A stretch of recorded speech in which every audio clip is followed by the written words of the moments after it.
Amigos, estamos en nuestro perfil ICSA y ahora nos acompaña la doctora Mariló Cubes. ¿Estoy bien? Perfecto. Su nombre es francés, doctora. Gracias por estar con nosotros. Usted viene desde el COLEV Campus Tijuana, doctora. Sí, muchas gracias por la invitación. Gracias por estar aquí en Perfiles, en Perfil ICSA. Y usted vino a lo que, dentro del marco de la Semana de las Ciencias Sociales aquí en la UACJ, a inaugurar la cátedra llamada Doctor Rodolfo Tuirán. Y el título es Dinámica demográfica en la frontera norte, nuevas tendencias de crecimiento y movilidad al inicio del siglo XXI, doctora. Es un tema muy interesante en cuanto, bueno, a los que somos de frontera, seguramente nos llamará mucho la atención el título de esta cátedra, doctora. ¿En qué consiste? Sí, todas las ciudades fronterizas son ciudades relativamente recién y que en el final del siglo XIX y en todo el siglo XX han conocido un crecimiento muy fuerte, muy dinámico, mucha población que venía migrante o porque querían cruzar a Estados Unidos y finalmente no cruzaban y se quedaban o regresaban, y también algunos atraídos por la misma dinámica económica de esas ciudades.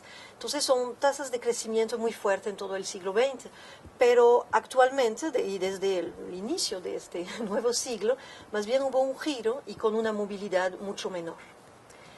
Las razones de este giro, ¿a qué se debe, doctora? Bueno, como siempre son varios factores, ¿no? Pero los más importantes, por una parte está la crisis económica que se desató en Estados Unidos en 2007, 2008 y que se importa ahí a México y todas las ciudades fronterizas, sobre todo las que tienen muchos maquiladoras, o sea, producción industrial para la exportación, pues ya no había demanda, ¿no? Con la crisis en Estados Unidos, entonces se repercutió en una crisis económica también en la frontera. Por una parte, también los migrantes que iban a Estados Unidos, pues ya no iban por la crisis económica. Y otro factor muy importante es el cierre de la frontera. Este cierre de la frontera que va creciendo, ¿no? Con los años, que a partir después de 2001 empezó a ser más fuerte. Empezó antes de 2000, ¿no? Pero sí, va creciendo cada vez más y en la actualidad hay una política de cierre y de castigo, ¿no? Para los mexicanos que tratan de entrar o que tratan de reentrar a Estados Unidos, que es muy fuerte. Eso hace que muchos migrantes ya no tratan de ir hacia Estados Unidos y no llegan a las ciudades fronterizas. Entonces, entre 2000 y 2015, las ciudades no han crecido de la misma manera que habían crecido en los años 80 o 90. Muy bien.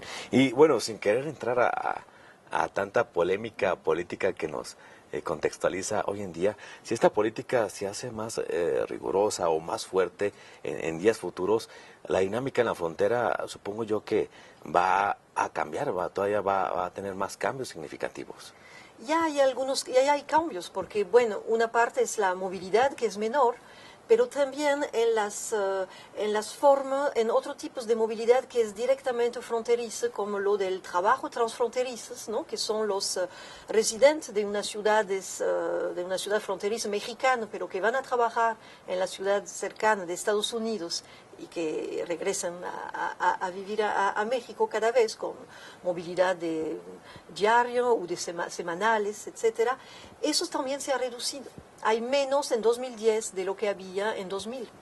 Y bueno, ese fenómeno es más importante en la parte oeste de la frontera, ¿no? Pero también había en todas las ciudades y eso existe menos. Entonces son formas de vivencia de la vida fronteriza y transfronteriza que ha disminuido y era gente que tenía un poco mayor nivel adquisitivo porque trabajan en Estados Unidos donde los salarios son mejores y sobre todo a regresar ahí con los dólares a comprar en México tenían mayor poder adquisitivo. Son menos los que pueden hacer eso y también vemos un cambio, son más personas que ya tienen cierto recurso en las ciudades mexicanas, son gente con mayor nivel de estudio, con otro recurso, entonces lo que se observa es que hay una mayor polarización también en las ciudades fronterizas.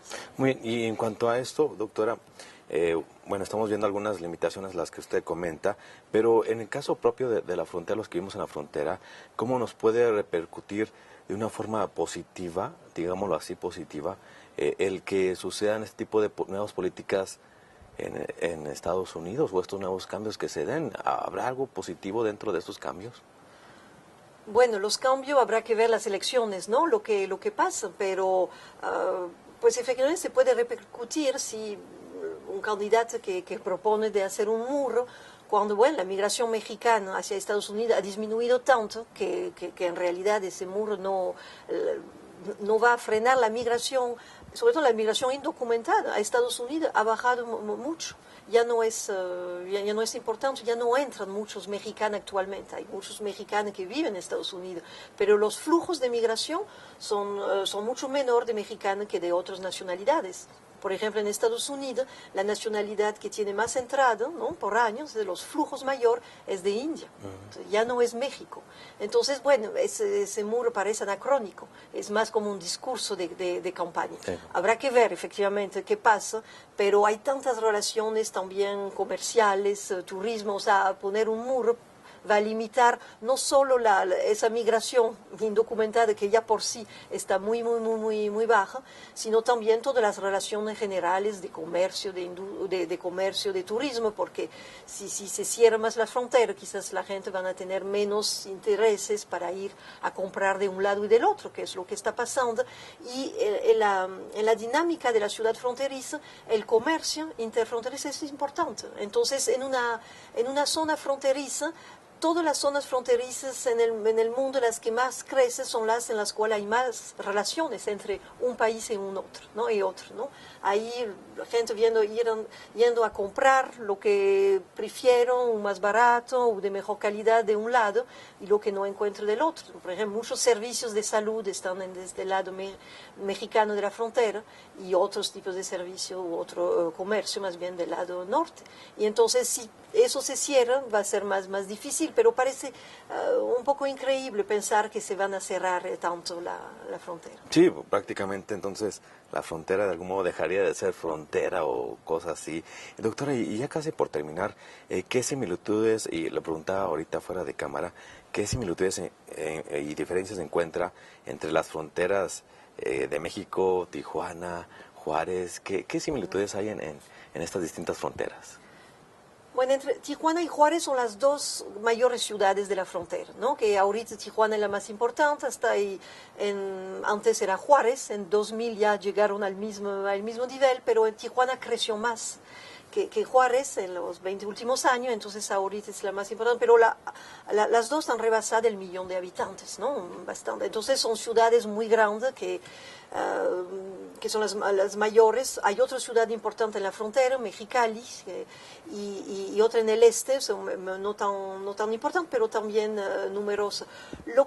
Todas esas ciudades tienen a veces una estructura urbana un poco parecida, en el sentido que están muy ligadas a la línea, el cruce fronterizo hace parte de la tradición de esas ciudades. Entonces el viejo centro siempre está pegado a la línea y a partir de ahí se desarrolla la ciudad hacia la periferia, otra parte. Una gran diferencia quizás entre el oeste y Ciudad Juárez y también las ciudades de Tamaulipas es que en Tijuana o Mexicali están frente a California, que es un estado muy rico, con la ciudad como San Diego, que es una ciudad muy rica en Estados Unidos, que tiene un gran dinamismo.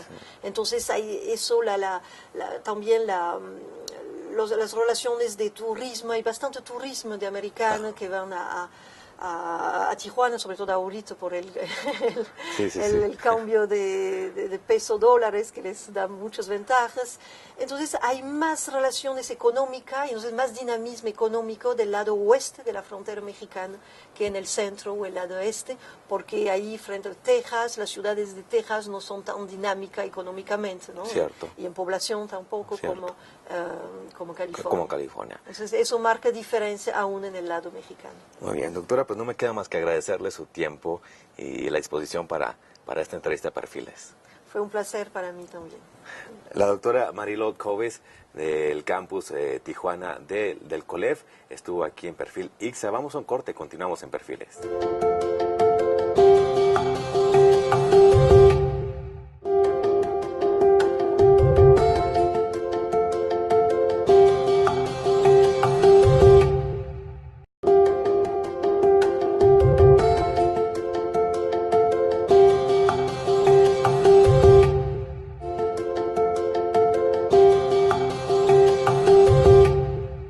Amigos, estamos en nuestro segmento llamado Vestigium y ahora nos encontramos en la última parte de esta plática con el doctor Ramón Rivera acerca de su modelo para entrenamiento de cirugía pediátrica en animales, el cual lo llevó a ser premiado precisamente en el Premio Estatal de Ciencia, Tecnología e Innovación. Doctor, gracias una vez más por estar aquí en Perfiles.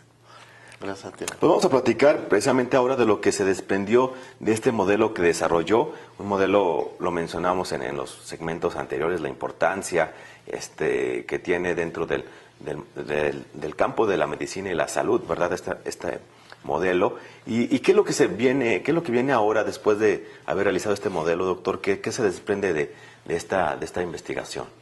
Bueno, lo que toca ahora, como te lo comentaba, era introducirlo al ámbito intrahospitalario, porque lo que nos interesa es que los niños que en un futuro tengan este padecimiento puedan ser intervenidos mediante este procedimiento, ¿no? Que es la cirugía de mínima invasión. Mínima invasión. Y bueno, cuando hablábamos acerca de los pros y los contras del modelo, tiene algunas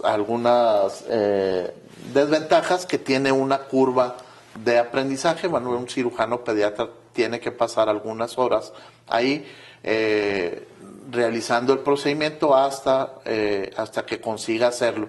En este caso, en una fase inicial, utilizamos el cadáver del conejo precisamente para no exponer a un animal vivo a las imprecisiones en ese momento del cirujano, ¿sí? Y una vez que realice la concepción del espacio tan pequeño en el que se maneja, entonces realizamos el procedimiento en un animal vivo. Pero hasta que el cirujano pediatra obtenga las habilidades en un modelo cadáver, entonces es que utilizamos un animal vivo para ello, ¿no? Para que cuando utilicemos el animal vivo, pues sea lo menos invasivo posible en cuanto al número de animales que se va a utilizar. Sí, obviamente o definitivamente es importante que desarrollen la técnica o que logren la técnica dentro de, pues imagino yo, dentro de los precios más costosos, ¿no? Que sería el estar utilizando animales, ¿no? Entonces, qué bien que usted lo menciona. También platicaba del un proyecto de equipamiento para la sala de cirugía experimental, doctor. Sí, estamos muy contentos porque se nos otorgó ahora en verano un fondo de 4,5 millones de pesos para equipar, para dotar de algún equipo que nos hacía falta para cirugía experimental, y esto es máquinas de anestesia. La unidad de cirugía experimental, cabe mencionar que es uno de los centros quirúrgicos a nivel de toda la República y algunos sitios de Latinoamérica que mejor dotados está de equipos, ¿sí? Entonces tiene 16 mesas quirúrgicas en las cuales se pueden trabajar de forma simultánea, ¿sí? Y en este caso nos hace falta el equipamiento de 12 de ellas. Por lo tanto, se van a comprar equipos de anestesia inhalada para las 12 mesas quirúrgicas y monitores multiparámetros para todas estas mesas, ¿no? Para las 12 mesas. Esto redunda en bienestar para el animal, ¿no? Esto nos permite saber las constantes que tienen durante los procedimientos quirúrgicos que se realizan, y específicamente nos permitirá establecer mejores protocolos tanto de anestesia pre, trans y postquirúrgica. Eso le iba a preguntar precisamente, ¿en qué reditúa este equipamiento, en virtud o a qué obedece este tipo de equipamiento? Sí, bueno, pues básicamente eso, ¿no?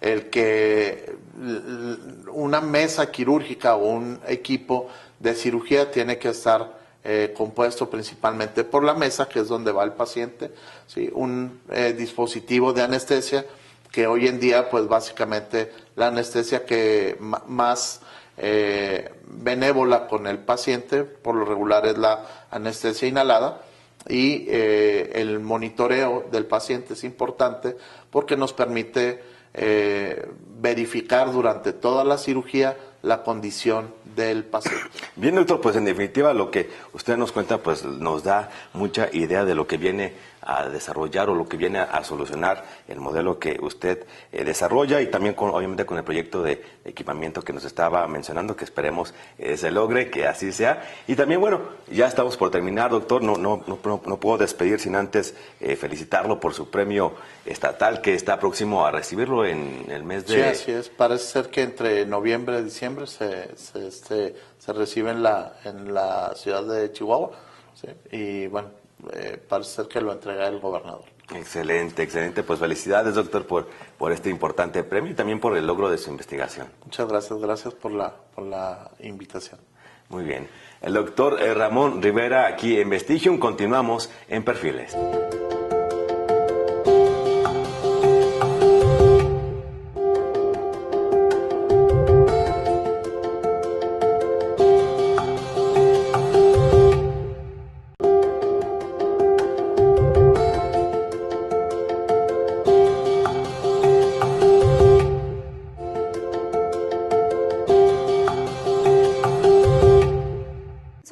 Y son muy importantes establecer cuáles son más importantes y cuáles nosotros podemos hacer algo a cambio para poder no tener tanto predisposición al cáncer de mama.